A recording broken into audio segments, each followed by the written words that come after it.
අතරමැදියෝ තරවකාරයෝ නැතුව ඔයාගේ වගාවේ පළදාව ඔයාම විකුණලා හොඳ ලාභයක් ගන්න පුළුවන් ක්‍රමයක් ගැන ඔයාලා දන්නවද? අන්න ඒ ගැන තමයි අද මම කියන්න හදන්නේ.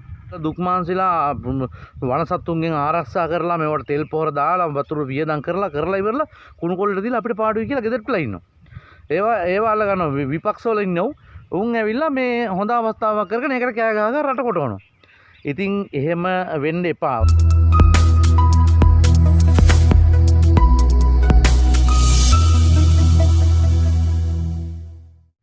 ඉතින් අදත් වෙනදා වගේම ආයිබෝන් කියලා පිළිගන්නවා APY ප්‍රෙස් සේව අපේ YouTube channel එකට ඔයාලා හැමෝම ඉතාමත්ම ආදරෙයි. මම කලින් පෝස්ට් එකක් දැම්මා ලංකාවේ ගොඩාක් වගා කරන ලොකු ලුණු. ඒකට වට්ටක්කා. ඔය වගේ දේවල් වගා කරන ගොවියෝන්ගේ වගා ඒ කියන්නේ අස්වැන්න. ලුණු අස්වැන්න.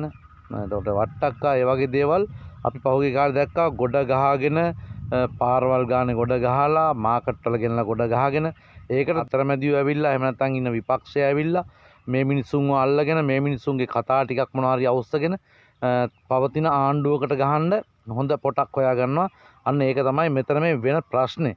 එතකොට ගොවියන්ට තියෙනවා මේකේ වෙනමම වගකීමක්. මොකද අපි වගාව කරන්නේ අපි නම් අපේ පළදාව එහෙම නැත්නම් අපේ අස්වැන්න අපි අලෙවි කරගන්න ඕනේ. අපි මාලෙවි කරගන්න ඕනේ. එතකොට අතරමැදියෝ එනවා. සමහර වෙලාවට අපි කියමුකෝ අපි ලුණු වගා කරා අක්කර 5ක 6ක ලොකු ලුණු වගා කරනවා. ඒ ලොකු ලුණු වගා කරලා එතනින් එනවා ලොකු අස්වැන්නක්. ඒ අස්වැන්න ආවට පස්සේ අපිට සිද්ධ වෙනවා මේ අස්වැන්න කාලයක් ගෙදර තියාගන්න. එහෙම නැත්නම් අතරමැදියන්ට අවිලා අඩු මිලකට විකුණ ගන්න තමයි ඕක තමයි අපිට වෙන ප්‍රශ්නේ. ඉතින් මම කියන්නේ ඕක ඔහොම කරන්න ඕනේ නැහැ.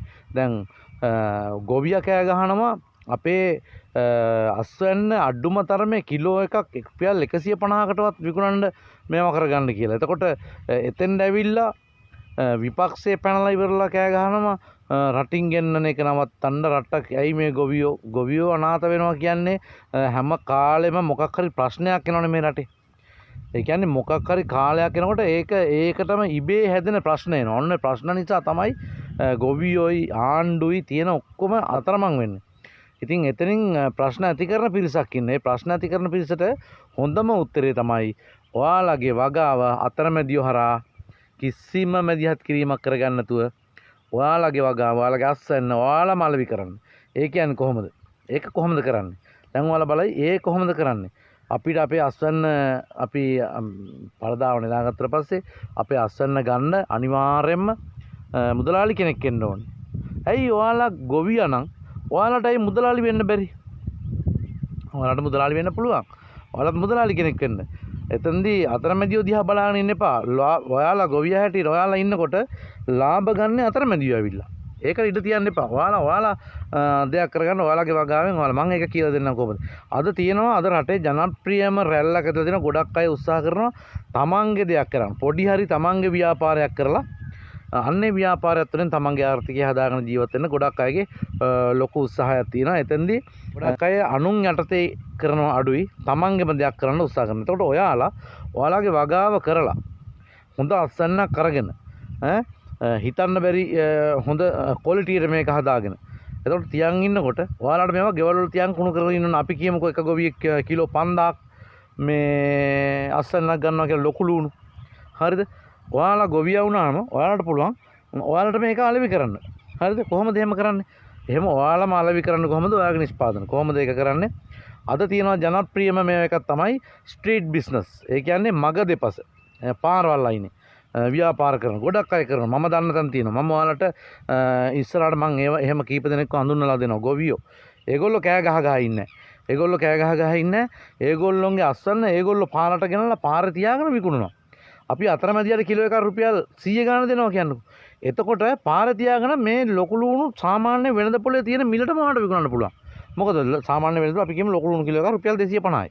එතකොට ඔයාම ගෙනල්ලා ඔයාගේ අස්වැන්න පාරක තියලා විකුණන. දවසකට කිලෝ අපි කියමු දවසකට කිලෝ 300 400ක් ගේන්නකො ඔයා. දවසකට ඔයාගේ අස්වැන්නෙන් කිලෝ 5000ක් තියෙනවනේ දවසකට කිලෝ 300 400ක් ගේන්න.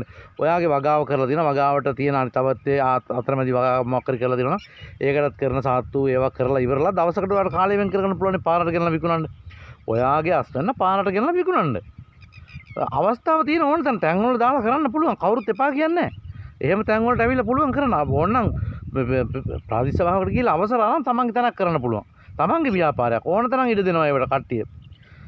එතකොට ඔයාලට පුළුවන් ඔයාගේ අස්වැන්න අතරමැදියොන්ට දෙන මුදලට රුපියල් 100ට කිලෝ එකක් අතරමැදියට දෙනවා නම් අතරමැදියව කරන් ගිහලා රුපියල් 150ක් තියාගෙන විකුණනවා 250ට. ඔයාලට පුළුවන් ඔයාගේම අස්වැන්න ගෙනල්ලා අර වගේ පාර තියලා රුපියල් 250ට විකුණනවා. එතකොට ඔයාලට කාටවත් වැඳවදින්න දෙයක් තියනවද? කාටවත් දොස් කියන්න දෙයක් තියනවද? රජයට දොස් කියන්න ඕනද? අපි බොරුවට මේ අපේ දේවල් කරගෙන අපි උත්සාහය කරන්නේ නැතුව අපේ දේෙන් අපි ජය ගන්න උත්සාහ කරන්නේ නැතුව කාගවත් කීන් අහලා එක එකාට බැන බැන ඉඳලා වැඩක් නැහැනේ. අපි දැනගන්නවා අපි කරන දේ මොකද්ද කියලා. හරිද? අපි මොන බිස්නස් එක කරත් මොන වගාව කරත් මොන දේ මොනම අපි කියමුකෝ ගොවිතැනක් හරි ව්‍යාපාරයක් හරි මොන නිෂ්පාදනයක් අපි කරනවා නම් මොනම නිෂ්පාදනයක් කරත් අපි දැනගන්නවා අපේ නිෂ්පාදනය අපිම විකුණන්න. ක්‍රම තියෙන ඕන තරම් අද. හරිද? අද ක්‍රම තියෙනවා. අපි අතරමැදියෝ අල්ලගෙන මේ ගෙදරටලා ඉඳන් ගෙදරට එන මුදලාලට කුණු කොල්ලට දීලා අනේ අපිට ඇති ලාභයක් නැහැ මේවා කරලා වැඩක් නැහැ කියලා බොරුවට කයිය ගහන්න ඕනේ නැහැ. අපිට අපේම දේ අපිට අරන් ගිහලා විකුණන්න පුළුවන්. ඔයා හිතන්නකෝ ඔයා එහෙම දවසකට ලුණු කිලෝ 300ක් ඔයා විකුණොත් කිලෝ එකක් රුපියල් 250 ඔයාගේම මිලට. හරිද? ඒ කියන්නේ සාමාන්‍ය වෙළඳ පොලේ තියෙන මිලටම ඔයාට විකුණන්න පුළුවන්. කිලෝ එකක් 250 විකුණුවොත් කිලෝ 10ක් 2500යි. හරිද? එතකොට කිලෝ 100ක් කරන රුපියල් 25000යි. කිලෝ 300ක් දවසට ඔයාට විකුණන්න පුළුවන් නම් රුපියල් 75000ක් ඔයා ගාණක් හොයා ගන්න ඕනේ. හරිද? ඒ 75000න් ඔයා හිතන්නකෝ ඔයා අතරමැදියෙකුට රුපියල් 100 ගාණ දුන්නා නම් ඔය කිලෝ 300 අරයට කීයද දෙන්නේ රුපියල් 30000කට. ඊට පස්සේ අරය අරන් ගිහලා ඔකෙන් 45000 ලාභ ගන්නවා. නමුත් ඔයාට තව එක දවසට රුපියල් කිලෝ 300 පාරායන තියලා 250 කියලා ඔයා 250ට උනා 200ට සේල් කියලා විකුණුවත් ඔයාගේ ලුණුට විකුණනවා හොඳ ගාණක්. ඔයා රුපියල් 30000ට ඔයා වැඩිපුර හොයලා දවසට ඔයාට තියෙන කෑම එකක් හදාගෙන ගිහිල්ලා ඔයාගේ වාහනයක් තියෙනවා නම් ඒ වාහනේ තෙල් ටික ගන්න. එහෙම නැත්නම් ළඟ පාත වාහනයක් පොඩ්ඩක් හරියට කතා කරලා පාරට ගිහින් දාගන්නවා. ඔය ප්‍රධාන පාරකට. මේ ගමේ පාරවල වලට නෙමෙයි. ප්‍රධාන පාරකට. ගිහින් දාගන්න පොඩ්ඩක් හරියට රුපියල් 2500 3000 දුන්නා කියනවා. ඔයාට කෑමටයි ඔක්කොම රුපියල් 10000ක් වියදම ගියා කියනවා. එහෙම වියදම වුණත් ඔයාට ලුණු කිලෝ 300ක් දවසකට විකුණු ගත්තොත් රුපියල් 45000 රුපියල් 35000ක් විතර ලාභ තියෙනවනේ.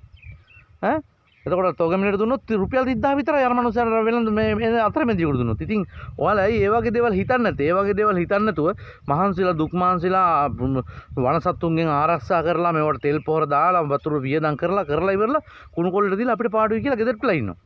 ඒවා අල්ල ගන්නවා විපක්ෂවල ඉන්නව. උන් ඇවිල්ලා මේ හොඳ අවස්ථාවක් කරගෙන ඒකට කෑ ගහලා රට කොටවනවා.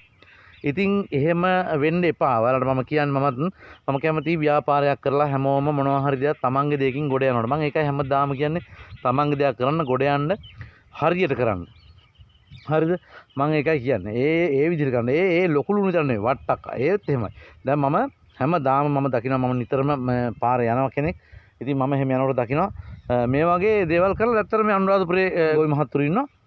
ගොඩක්ම හොඳයි. ඒගොල්ලෝ අරන් ඇවිල්ලා ඒගොල්ලොන්ගේ ආසන්න පාර තියාගෙන ඒගොල්ලෝ අලෙවි කරගන්නවා ඒක. මම දැක්කා. මම දැන් ඊයේ දැක්කා. ඉතින් මම එතන ගිහිල්ලා ඇත්තටම කතා කරන්නත් මට හිතෙනවා මොකද මම යන්නේ හිතුවා හදිස්සි වැඩවලට යනකොට මට ඉතින් කතා කරන්න හැබැයි මම වෙලාවක ගිහිල්ලා ඒගොල්ලොත් එක්ක කතා කරලා වීඩියෝ එකක් වලට දානවා. හරිද? එතකොට ඔයාලා තේරුම් ගන්න මම මේ කියන කතාව ඇත්තද බොරුද කියලා. මොකද තමන්ටම තේරුම් ගන්න පුළුවන් මේ තමන්ගේ අස්වැන්න තමන්ම විකුණලා ඒ වගේ ලොකු ආදායමක් ලැබුවට පස්සේ කාටවත් පින්සෙන් වෙන්නේ නැහැ. එක එකයි කතා අහන්න ඕනේ. කාටවත් කියලා කාටවත් බන්නන්න අවශ්‍යතාවයක් නැහැ. තමන්ගේ වියදම් කරලා තමන්ගේ ආදායම තමන් ගන්නවා. හරිද? අන්න ඒක නිසා මම කියන්නේ හැමදාම හැම කෙනාම තමන් කරන ව්‍යාපාරය තමන් කරන නිෂ්පාදනය තමන්ගේ නිෂ්පාදන තමන්ම අලෙවි කරන්න.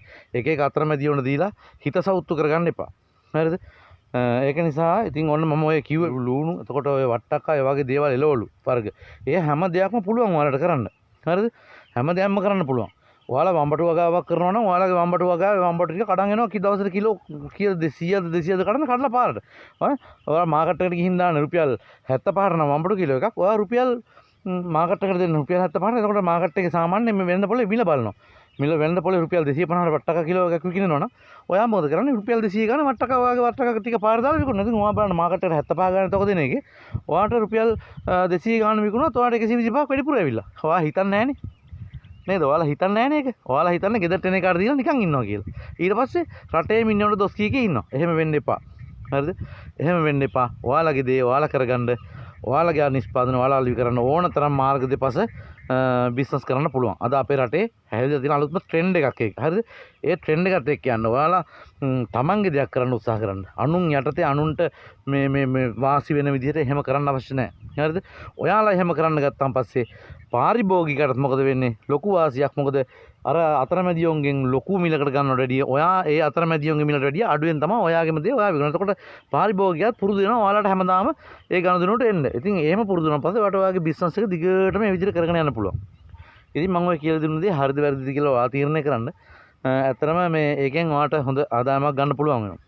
ඉතින් මම ඕක තමයි කියන්නේ. ගොඩාක් අය මේ හිතන්නේ නැතුව එක එක්කෙනාට රැවටිලා එක එක්කෙනාගේ පස්සේ ඇවිද එක එක්කෙනාට දොස් කිය ඉන්නවා. ඉතින් ඕකම කර ඉන්න එපා. මම හැමෝටම කියන්නේ තමන්ගේ දෙයක් කරන්න, ජීවිතේ ජය ගන්න. කවදාවත් තමන්ට වර්ධින්නේ නැහැ තමන්ගේ දෙයකින්. හරිද? එහෙනම් මට කියන්න ඕන ටික වීඩියෝ එකෙන් කිව්වා. APR Fresh Saver YouTube channel එක subscribe කරන්න, මේ වීඩියෝ එක share කරලා දෙන්න පුළුවන් නම්. මොකද ගොඩක් අය මේ පැත්ත අතට වැටලා ඉන්නවා, අමාරු වැටලා. ඒගොල්ලොන්වත් මේක දැනගන්න. share කරලා දෙන්න, වීඩියෝ එකට comment එකක් දාන්න ඔයාගේ අදහස. ඒ වගේම වීඩියෝ එකට like එකක් දෙන්න. මොකද මම ඔයාලට හැමදාම මේ වගේ දේවල් කියලා දෙනවා. මේ වගේ වීඩියෝ වල නිතරම බලන්න පුළුවන්. ඒ වගේම හැමෝටම බලන්න පුළුවන්. ඔයාලා like කරලා comment කරලා තිබුණොත් අන්න ඒක නිසා වීඩියෝ එකට like එකක් comment එකක් දෙන්න. APR Fresh Saver YouTube channel එකත් subscribe කරලා දෙන්න. ඒක ලොකු උදව්වක්. ඉතින් ව්‍යාපාර කරන අයට ඉස්සරහටත් මම මේ විදිහට ඉස්සරහට යන්න මට පුළුවන් මට්ටමේ මම දන්න තරමේ මට තේරෙන විදිහට මම සරලව කියලා දෙනවා. ඉතින් ඒ අදහසත් අරගෙන ඔයාගේ ජීවිතය ජය ගන්න ගමනක් යන්න හැමෝටම වාසනාව ශක්තිය ධෛර්යය ලැබෙන්න කියලා ප්‍රාර්ථනා කරනවා. එහෙනම් අද වීඩියෝ එකෙන් සම ගන්නවා. අදත් මම වෙනදා වගේම මගේ කුඹරට අවිල්ල තමයි ඔයාලට මේ කතා කරේ. හොඳයි එහෙනම් මම ගියා. ජය වේවා. Hey there. Subscribe to my channel. And also press this bell icon.